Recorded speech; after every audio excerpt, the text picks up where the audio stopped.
This entire military is one cohesive, dedicated force. And the threats to our nations, they don't sleep. They're watching our every move. Iran, Russia, China, North Korea, ISIS, Al-Qaeda. They may be watching this right now.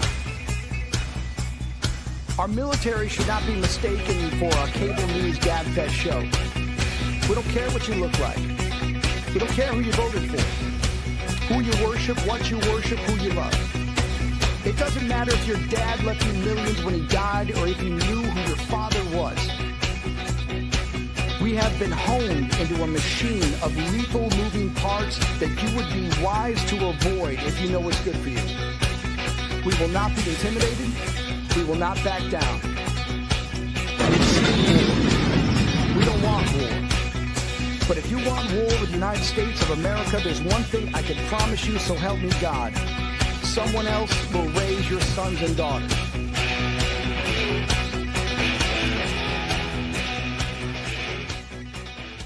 Military Broadcast Radio, the station that's giving veterans a voice. Find us on the web at mbradio.us. Opinions expressed in this program are those of the speakers and do not necessarily reflect the views or positions of any entities they represent. Find us on the web at mbradio.us.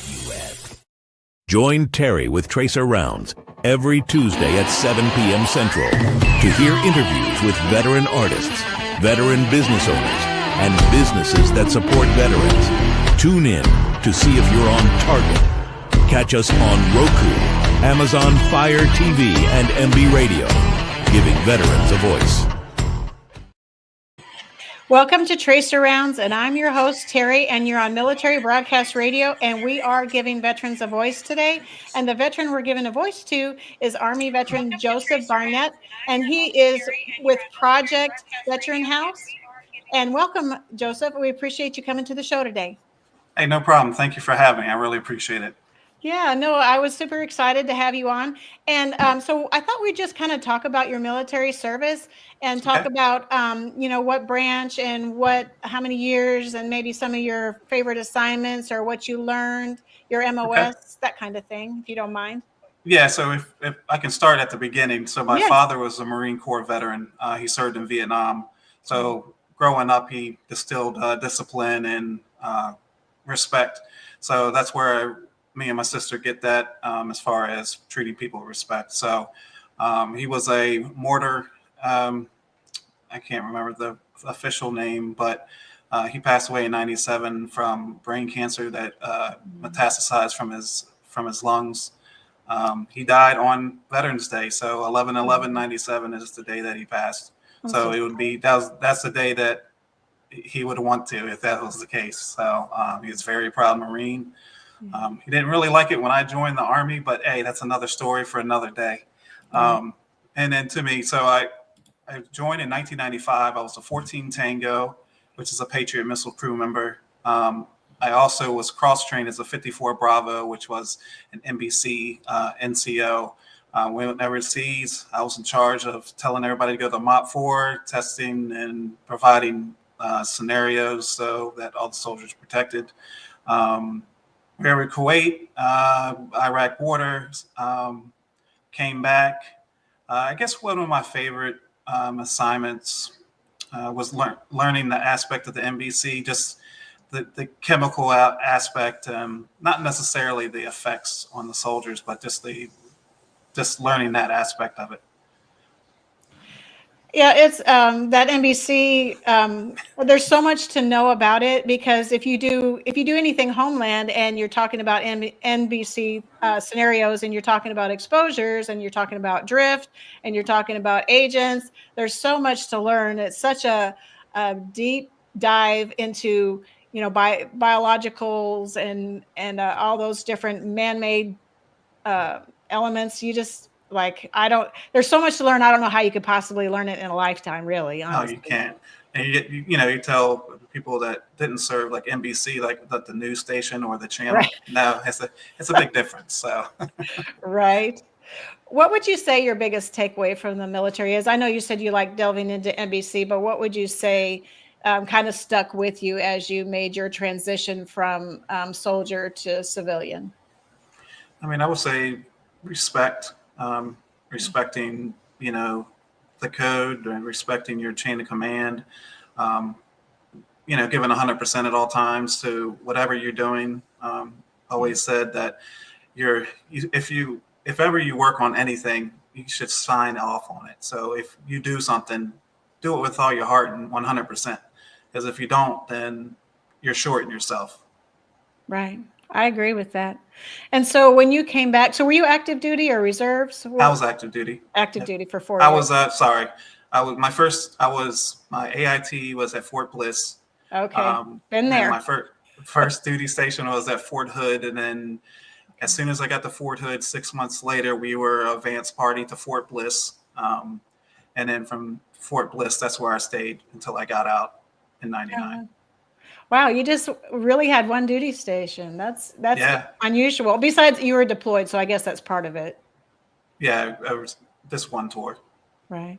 So when you came back, what did you find, and how did you then transition that into what you're doing now? It's like after the military, Yes. meaning when I got back or became a civilian or transitioned to a civilian. Right. And so Um, what did you do for a job, and what did that it translate to for you? I mean, to be completely transparent, when I got out, I didn't know anything about PTSD and the effects.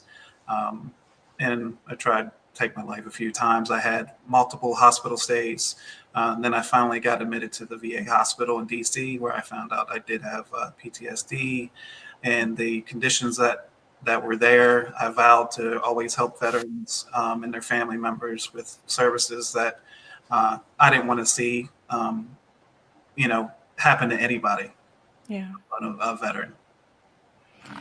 So what did you do after you kind of came to the awareness that you had PTSD and that you needed help for it in order to, to have a fulfilled and a good life, with your family? What kind of treatments did they offer? And then what did you do with that treatment to help others? Pretty much my treatment was, I owe everything to my wife because she's been there since day one. She was able to get me out of the dark places, and That's still awesome. today be able to get to, talk to me and be like, hey, we got to do this. She's that rock. And the thing that my therapy is helping other veterans and helping in general. Is, we like to help people. It doesn't have to be veterans. I live so close to DC that I'm always trying to interact with a lot of the homeless in the DC area. I walk by just trying to find their stories. Yeah.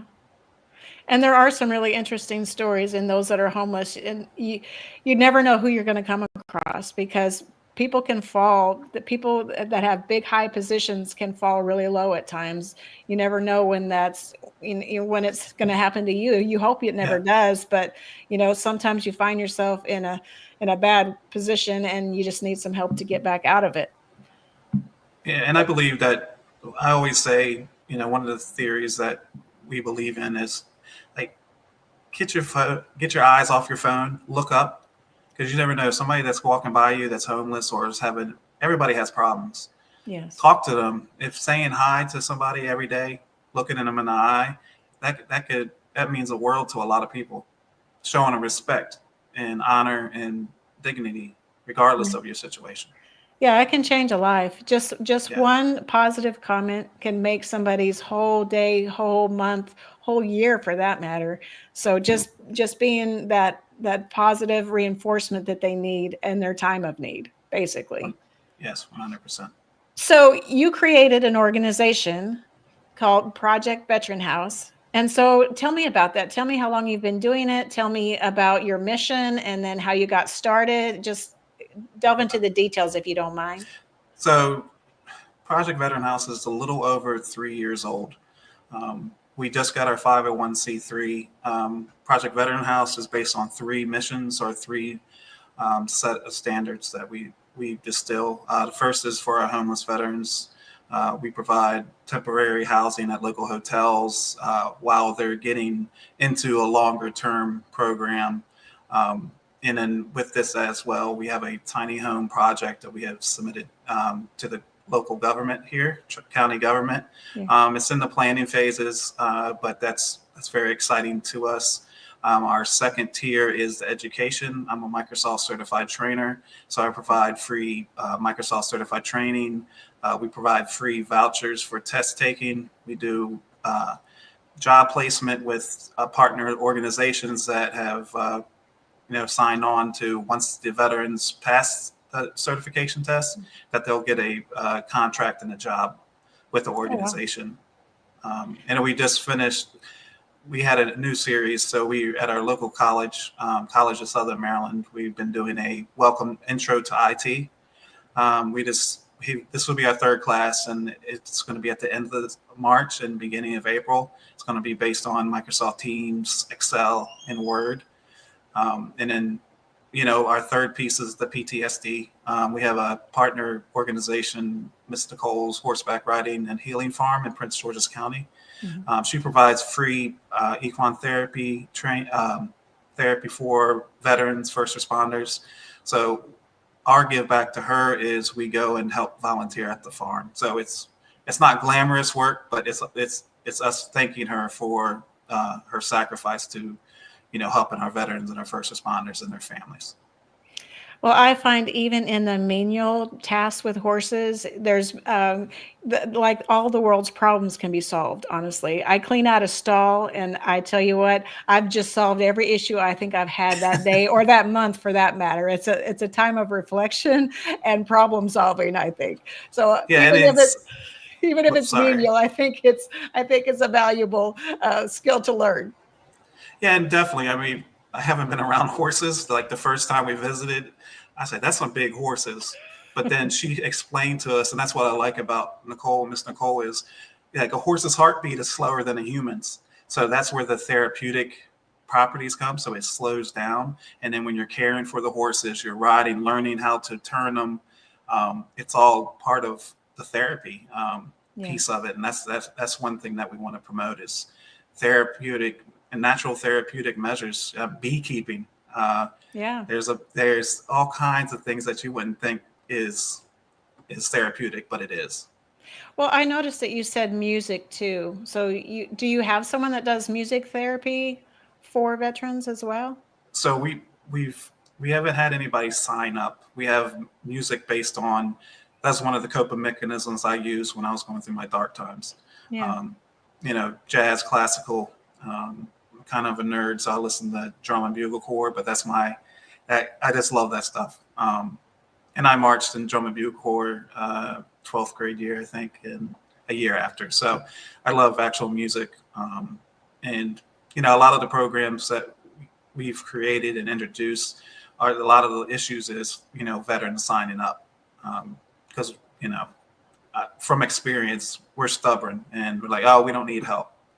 But at the end of the day, it's about providing services, regardless of how many veterans sign up. I mean, ultimate goal is to get as many veterans into these programs, but to have them to offer these programs and be able to show them different ways is what our goal is, or one of our passions. So you're in Maryland. Do you take veterans from anywhere, or just the surrounding area, or what's the qualifier, or what circumstance has to exist for you to take those veterans in and help them? So we've helped veterans with the housing, the temporary housing, from California to North Carolina. And we're strictly self-funded. So when me and my wife work, and we put back into Project Veteran House. So that, and then the actual training piece can be done virtually, so that can be done anywhere. And that's one of the things I wanted to introduce is that, having the availability as well. And if a lot of the veterans can't have access to computers or need computers, we have ways of getting computers to veterans so they can extend their education and their career. That's pretty awesome. So they can sign up how do they go to your website? How do they sign up for any of your trainings or things like that? So with the CSM training, that's probably the first stop. It's in my link tree. Okay. The sign up. I can put that in the chat if that's okay. Yeah, please do. That would be great. Because I think a lot of people would like to take advantage of something like that, because some veterans are homebound, like, for whatever reason. Maybe it's a disability, or maybe it's PTSD and not able to like actually go to an office every day and engage in that type of thing. But they could do something certainly from their house, and then having a skill set, computer-based skill set, would be very helpful, so that they can get a remote type job and really still be productive and still feel engaged and part of, the community. And I think that's super important. So I really appreciate you doing that. Oh, no problem. The one thing I try to tell, it doesn't matter if you've never been in IT, you can work at, as a help desk. That's the best part, because you're troubleshooting, you're getting into scenarios like, okay, so next time you'll know better and know how to fix it. You don't have to have experience for IT. You get a certification, get into the door, and then just work hard, and you can get anywhere you want. No, I agree. So we're going to play a quick song. We're going to take a quick break. And so we're going to play Die Tired, Better Off Alive. They're going to actually be on the show on Tuesday. So I'm happy to support them. They're veterans too, or at least one of the members is. And so we're going to play that, and then we'll be right back with Joseph Barnette.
someone's point of view.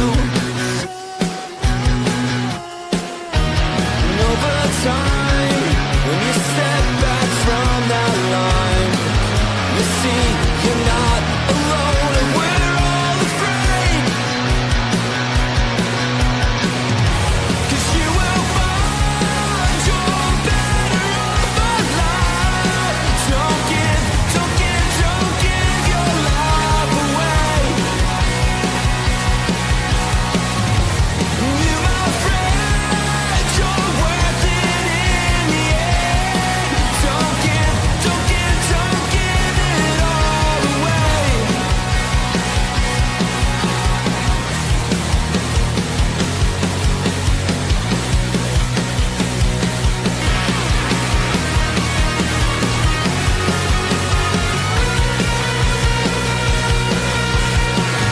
And you will find you're better off alive.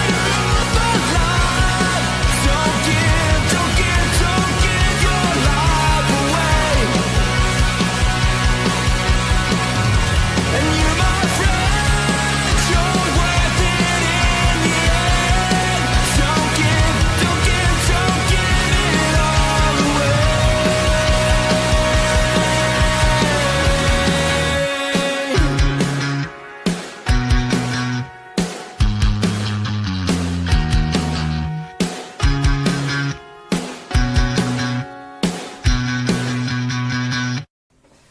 Love you, Daddy. Love you too, girls. Good night.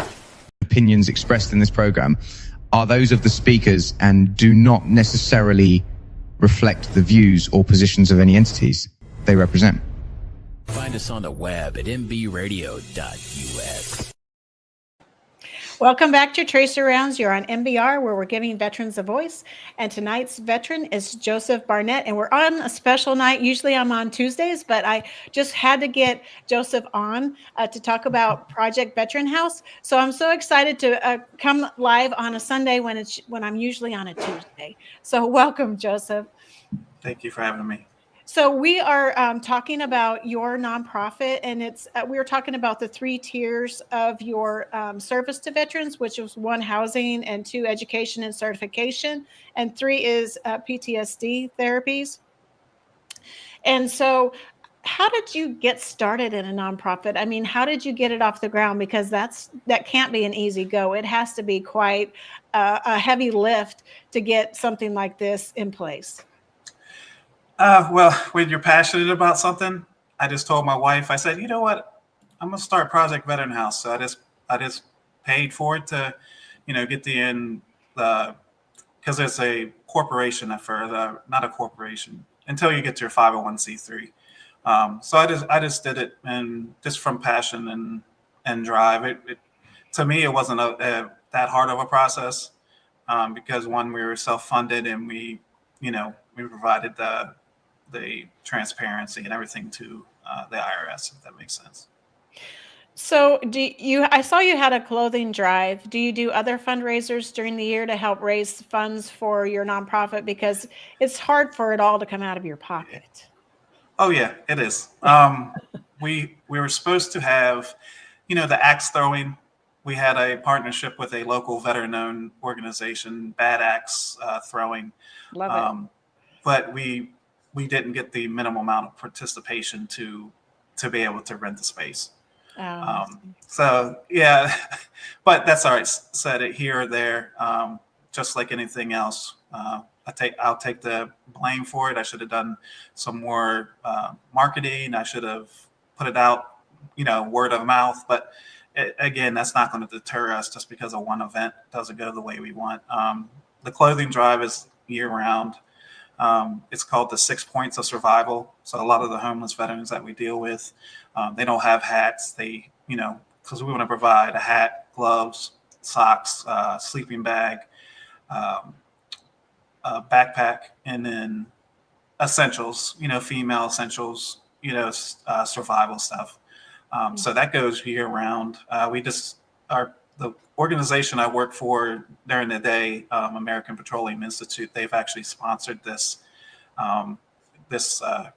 Amazon wish list, and it's been amazing, the amount of support they have given to Project Veteran House and then to the veteran community itself.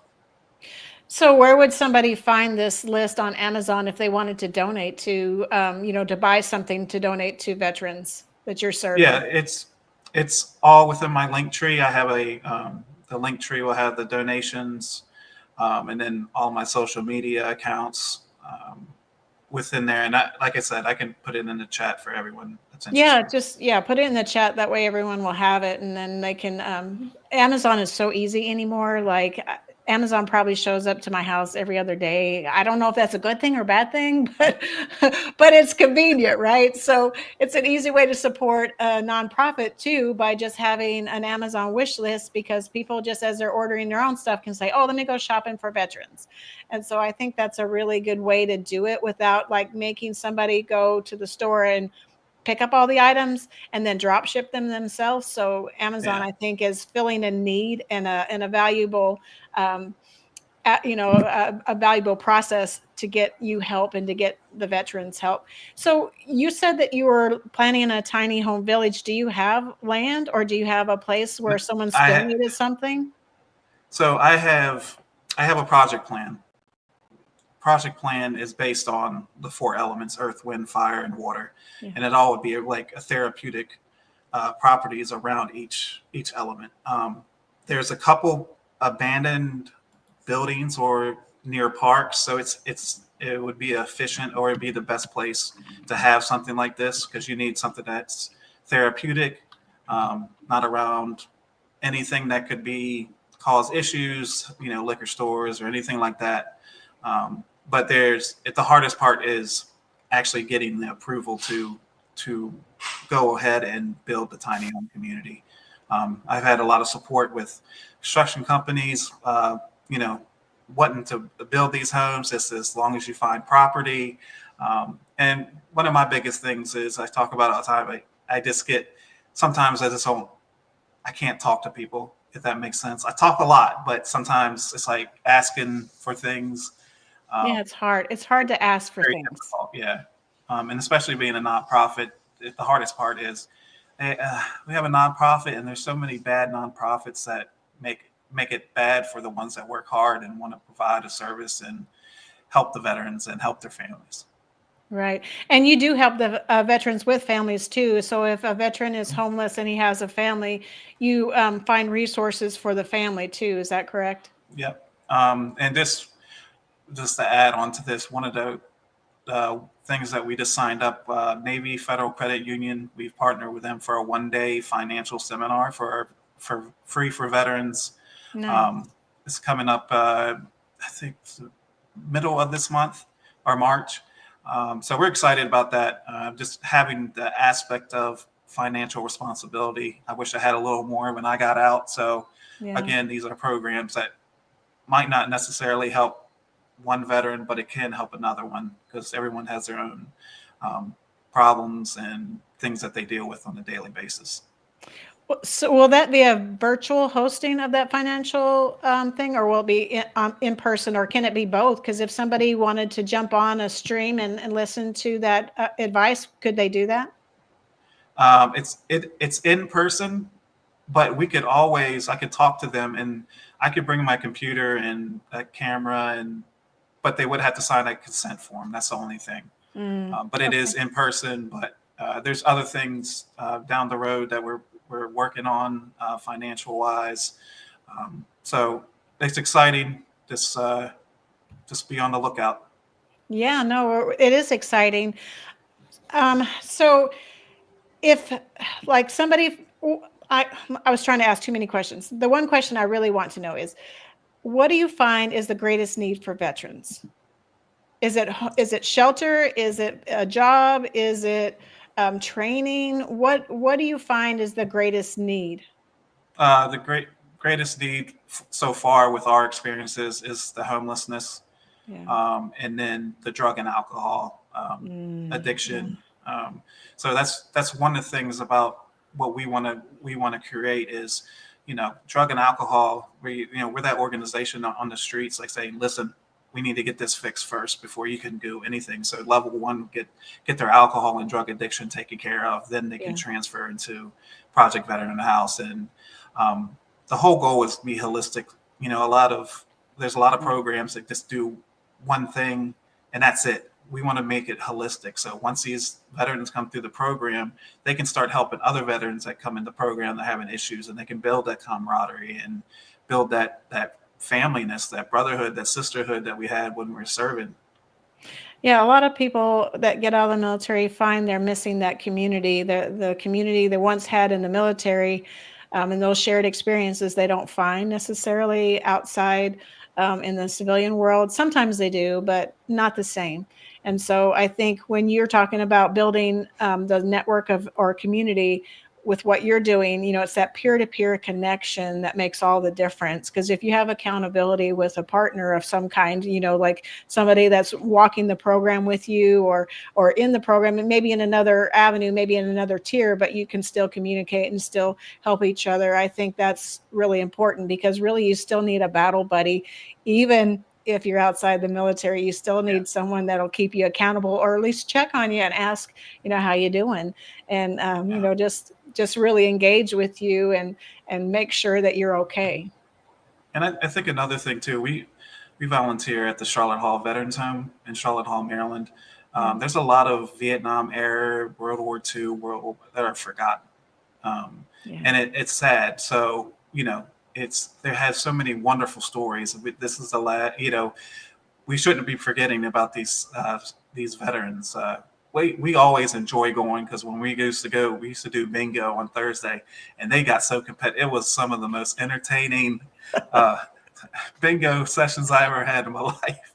But that's what we love to see. Like, you know, just trying to bring a smile, you know, because there's situations there, not ideal, but at the same time, just a smile and looking somebody in the eye and saying, "Hey, how's it going?" And, you know, how you feeling goes a long way.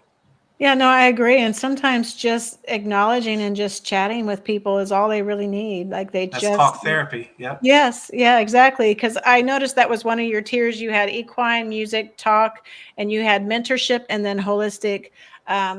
You know, like you were talking about holistic care. So from every aspect of the person, so financial, emotional, you know, physical, like the whole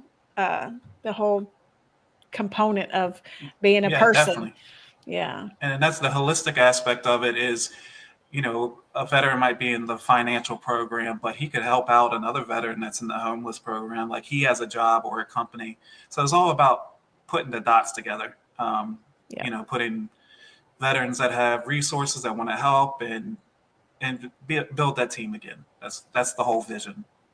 Do you have like a place that you use for people that have drug or alcohol addictions that need help? Do you have a facility or something that works with you so that you can send those soldiers, those veterans through that program?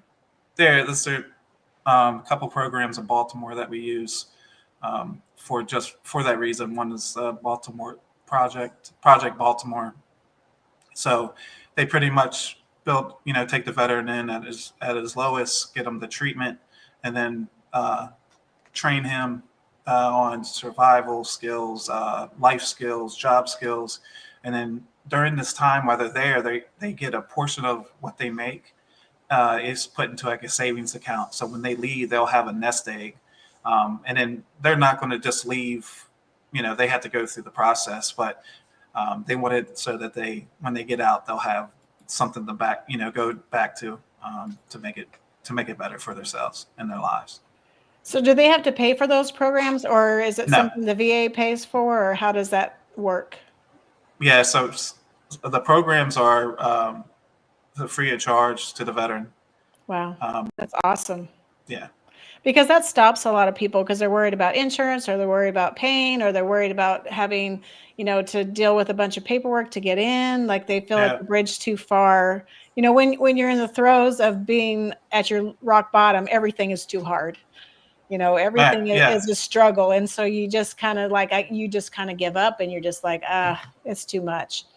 So do you help walk them through that process and like make that handoff with that other organization to get them where they need to be? Oh, I mean, to the point of picking some of the veterans up and taking them and making sure that they go into the program and checking in on them.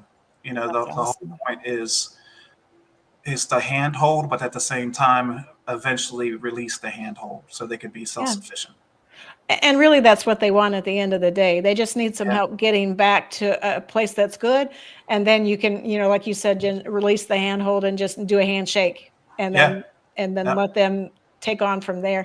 I think we're going to take another quick break, and we're going to play Mr. Red, White, and Blue by Coffee Anderson. And he'll be on one of our shows next week, and he's going to debut his new song. So we'll play this song, and we'll be right back.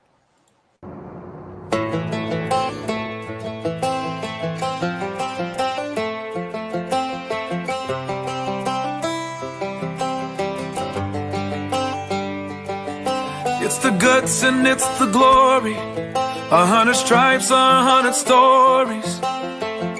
It's the Pledge of Allegiance on the 4th of July. It's them handwritten letters from home. It's them sleepless nights alone. It's his newborn baby he left with his wife. Mr. Red, White, and Blue, lay down, here's a line. Mr. Red, White, and Blue, for these stars and stripes, hey.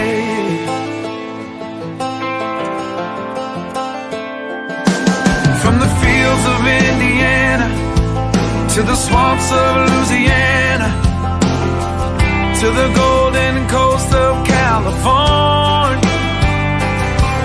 Uncle Sam's the only family he's got. His purple heartbeat won't stop.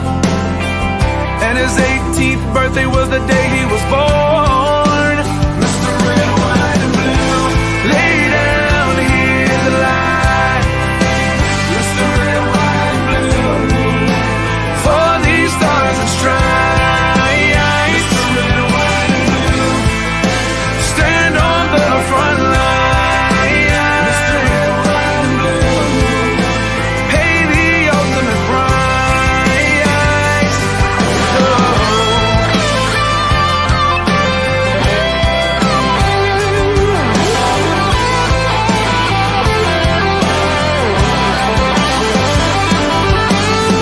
He was the man of the house when he was born. His family is proud but torn. But if you knew him, you would understand. He was raised on how to be brave, just to see the flag still wave. And then he came home with only one hand. He's Mr. Red, White, and Blue. Lay down, hear the light. Mr. Red, White, and Blue, for these stars and stripes. Red, White, and Blue, stand on these front lines. Red, White, and Blue, he'll pay the ultimate price. Lay down, hear the light. Mr. Red, White, and Blue, for these stars and stripes. March in line, march in line. Hey. Hey.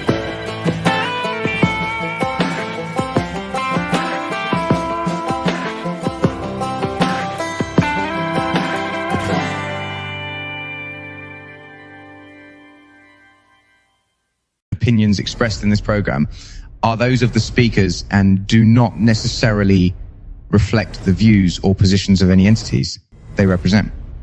Find us on the web at mbradio.us.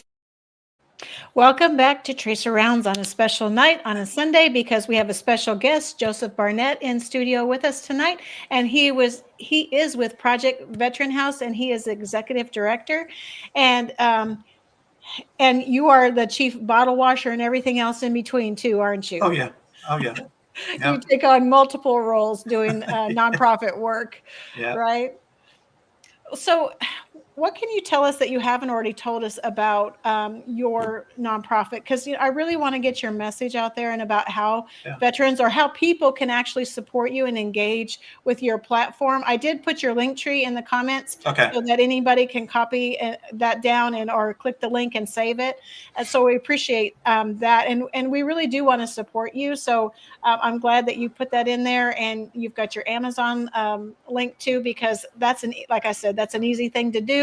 You spend a few dollars and help veterans, and that's so awesome. Such an awesome thing to do. Definitely. Just something about Project Veteran House that I haven't spoke on. Is that what the question? Yeah. Do you have anything that you haven't let us know, and how people can engage and help you and support your nonprofit? I mean, definitely just getting the word out. Just with these programs, we just want to try to help the veterans, and by getting these programs out in front of many people, that's probably the best way to promote the message. And it's always ever expanding as far as what we want to do, and limited to a couple people, but we want to be able to provide the best services. Project Veteran House is always thinking. As wake up at 3 o'clock in the morning and it's like, here comes another idea. But the one thing is that I'm not about putting something on paper without actually making it happen. So. Well, I know that, they say most creative people, like, they wake up and they have a thought, and if they don't write it down, they're going to forget it. So like songwriters and people that perform, like, they often have creative thoughts. So like you and developing this nonprofit have the same thing. And I find that it's very creative people that can do things like what you do, because you have to really have a vision, and you really have to like go with whatever your gut's telling you. Like some people will just like steal that quiet voice and they won't listen to it. And then there's others that are very in tune with it, and then they just run with it, even if it's 3 a.m. Yeah, definitely. I mean, it never sleeps. It never ends, because there's always a veteran in need that is going to need some type of services. I would say that one of the biggest issues that I see is the communication piece. We have so many programs out there, but what's the turnaround time? If you're homeless and you're looking for services, like you want something real time. You don't want nothing 3 weeks down the road. And I understand that's the process of different programs, but that's the one thing that we envision going forward, is to have a real time, solutions in place. That's why we started the temporary housing at the hotels. So while they're in the hotel stay, they can transition to a more permanent, environment, or a more permanent situation. So do the hotels partner with you then to give the veterans this room, or how are those rooms paid for, or do you pay for them? We pay for them. We pay for them out of pocket. A few of the hotels I've talked to, they're not really veteran friendly as far as partnering with a veteran organization. Nothing wrong with the hotel. It's just that's how they are. So just out of my pocket, and getting to the point where we don't want to have it to come out of the pocket. We want to be able to partner with hotels and partner with organizations, not for a permanent solution. We want to be able to get these veterans on a path so that they can succeed and they can be self-sufficient. And really and truly, that's what they want, because I don't really think most people prefer to like take handouts and just collect. They really want to be productive, and they really want to be their own, stand up on their own 2 feet, basically.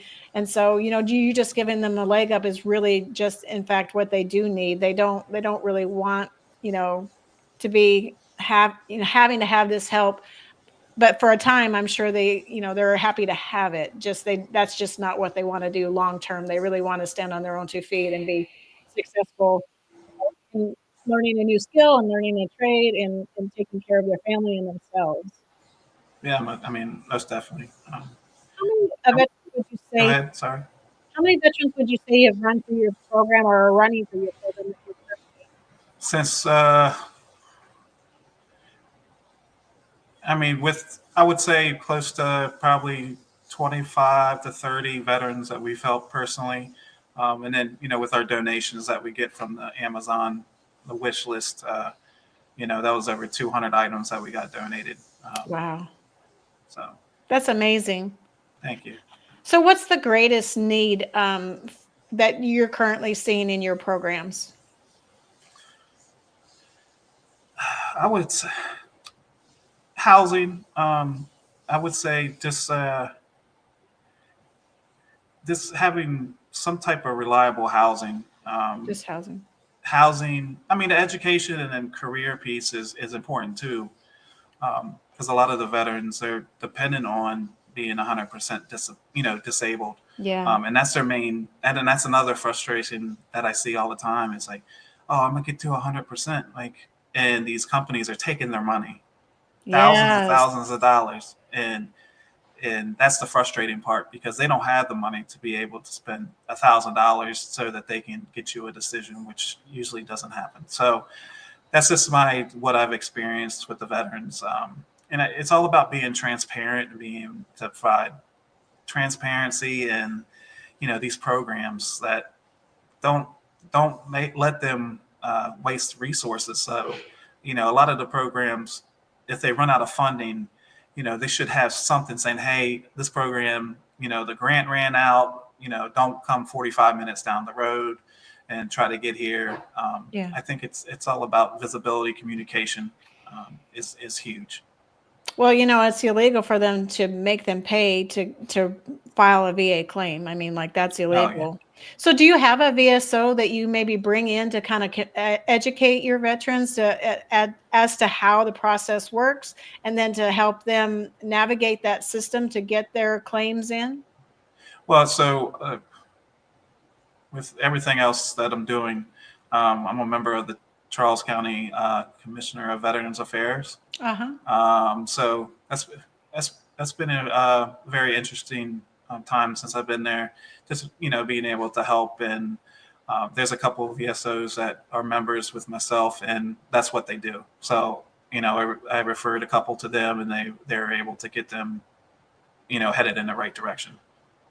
Well, that's awesome because I think that just giving them the knowledge and the tools sometimes is better than like, well, you just file your claim and whatever. But if you bring those people to them and provide them as a resource, that goes a long way, and it gets the veteran further along and then not taken advantage of, because like you said, some of them don't know better, don't know that they shouldn't have to pay for that service, don't know that they can just use a VSO or somebody that's educated or certified in doing that to get their case before, the VA for decision. Yeah, I mean, and it's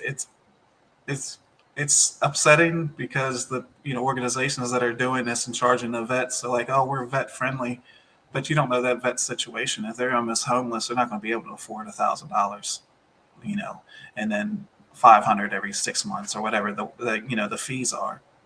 Yeah, and that's illegal. So they're sharks, basically, is the bottom line. They shouldn't be doing that. They can't charge the veteran for filing a claim. Like that's and they changed the wording so it makes it look like it's something other than what it is. Yeah, it's sad. It's very sad, and they need to be made public and made known that they're doing that so that they stop, because that's unfortunate that people are being taken advantage of in that way. I think we'll play one more quick song, and then we'll be right back and we'll finish up our conversation. So we're going to play Sweet Potato Pie, Stand Up. From the mountains to the prairies, to the oceans, white with foam, God bless America, my home sweet home. Stand up for the red, white, and blue. Stand up for the values we hold true. With gratitude I'll stand as our flag begins to wave for the land of the free and the home of the brave. Stand up with your hand on your heart. Stand up for the freedom it imparts. Bless all who stand for justice, bless all who stand for peace.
opinions expressed in this program are those of the speakers and do not necessarily reflect the views or positions of any entities they represent. Find us on the web at mbradio.us. Welcome back to the Tracer Rounds podcast, and I'm Terry, your host, and with me is Joseph Barnette, and he is with Project Veteran House. And so I wanted to just ask you from start to finish, what does someone need to do to get help from you? What do they need to start with? Do they just need to reach out to you on your website? Is there an intake? What's the process? Yeah, simply go to, my link tree has all my social media. It also has my contact information, and those come straight to me.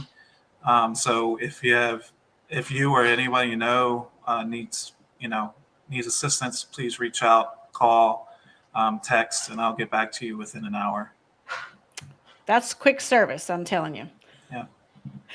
Well, I'm so excited to have you on today, and I really just want to give you the floor. We have about 3 or 4 minutes to finish talking about whatever, and so I wanted to kind of just give you the platform to mention anything that you didn't get to talk about, or just talk about anything that's on your heart.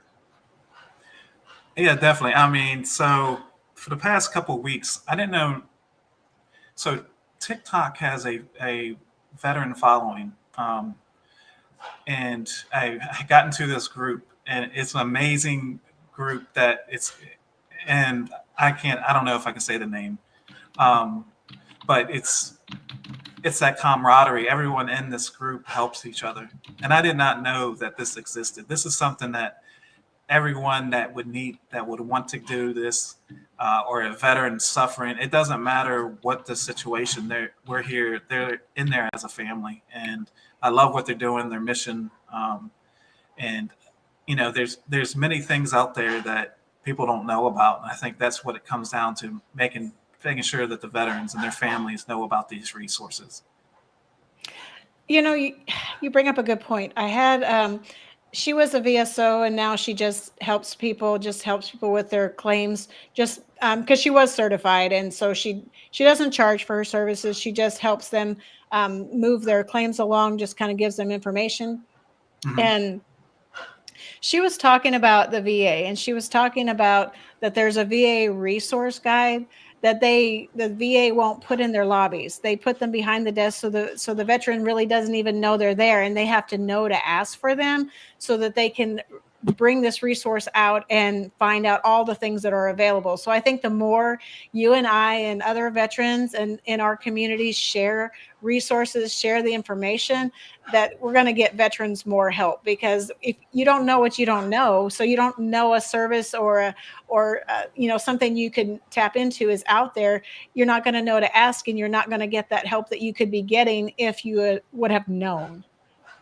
Yeah, and if anybody reaches out, just put what it's relating to in the text message or voicemail. If it's level 1 or homeless veteran, or the education and career, or the PTSD services that we provide with the therapy with the equine therapy, music therapy, just let us know, and then we can get everything started and rolling.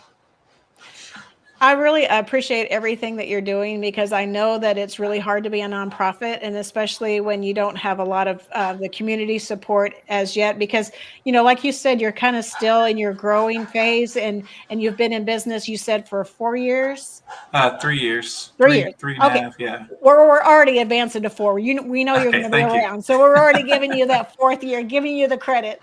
So, you're really a young organization as a whole. So the more we get your name out there, the more we get information out there about what you provide to the veterans, then you're going to start growing and seeing that support that you so desperately need. Because, I appreciate that you're paying out of your pocket and helping these people, but, the rest of us should pony up and partner up to help you too, because, helping veterans is what we do. That's our whole mission, is helping veterans. So we need to support organizations like yours that are making a difference. Definitely. Thank you. Mm-hmm. I agree. Well, so let me ask you this. With the equine therapy, do you take part in it too? Besides cleaning stalls? No, I did the ones. I did the session. I was trying to show to the different veterans. There's some interest. I just wanted to show. I want to do everything, go through the program, so that nobody gets put in a situation that they're uncomfortable with. So that's why I would do everything that we provide. The equine therapy. It helped me a lot, tremendously. Just with my anxiety and just with different things. So if you tell somebody we're going to go with horses and things like that, a lot of people are like, "Oh no, what is that?" I said, you have to trust me and just go along. You just go to one session, and then if you don't like it, you don't have to go back. And that's the nice thing about Miss Nicole. She's very down to earth, and she quizzes you and keeps you on your toes about how therapeutic it is and the different things that you wouldn't notice on a daily basis. But yeah. Well, with horses too, they can sense if you're uptight or if you're happy, or they feed off your energy. So if your energy is such that you're scared and you're intimidated, then they feel that energy, and they translate that in ways like being flighty and like being irritated and jumpy. And so really and truthfully, when you're dealing with horses, you have to be calm and you have to be sure of yourself, because they're looking to you to be the leader. Yeah, and the funny part, when I first did it, so I was using my hip to move the horse, and she says, "You can't do that." The horse wasn't like one of the bigger horses, but that was so hard, being able to lead them and be able to turn them and everything on that end. But I really enjoyed it, and I just wish that more veterans that are suffering and first responders would be able to, take the time. And then if a ride is needed, we can pick you up. That's not a problem there. That's the one thing. We don't want anything to hold you back so that you can do these programs. So, we have resources that can help. Yeah, I think it's so important to just offer that support and to put those services out there. And like you said, this equine therapy, even if you're just cleaning stalls and mucking stalls, that is a therapy all in of itself. Because like I said, I take advantage of that, and I solve all the world's problems when I'm mucking out a stall or two. So. Well, our first volunteer event, sorry, No, go ahead. Our task was to unload the horse droppings out of the huge dumpster. I said it's not glorious work, but right. We're going to do it. I love it. Yeah. It's necessary work. Well, we had a couple of hosts log in today. We had Red from Freedom from Struggle. He does a 12-step program podcast, and we had Connie from Veterans Voice from Indiana, and we. Connie. And we also had Into the Weeds. She's on after us, and she's the reason we're going to need to end on time so she can get to her show. And so we just want to thank them for being a part of our show today. And Dragon Wolf, who I follow on Twitch, he was here too, talking about veterans and VA benefits. So I want to thank you for being on with us tonight. And I wanted to encourage anybody that wants to provide help and support to your program to reach out to you on your LinkedIn, which we put into the chat. And I appreciate you coming on. And tonight we gave Joseph Barnette his voice. He's a veteran on our platform tonight. And I just thank you for what you do. Thank you very much for having me. I appreciate everyone that came to listen. I appreciate it. Yep. Thank you so much. And this is Tracer Rounds. I'm signing off. Ladies and gentlemen, thank you for tuning in to Military Broadcast Radio. As we wrap up today's show, we want to remind you that the podcast of today's episode will be available right after we go off the air. So if you missed any part of the show or want to listen again, be sure to check it out. And remember, we're here to support and honor our veterans. Your stories and experiences matter, and we are committed to giving you a platform to share them. That's right. We're here to give our veterans a voice. So don't forget to catch the podcast and stay connected with us. Giving our veterans a voice.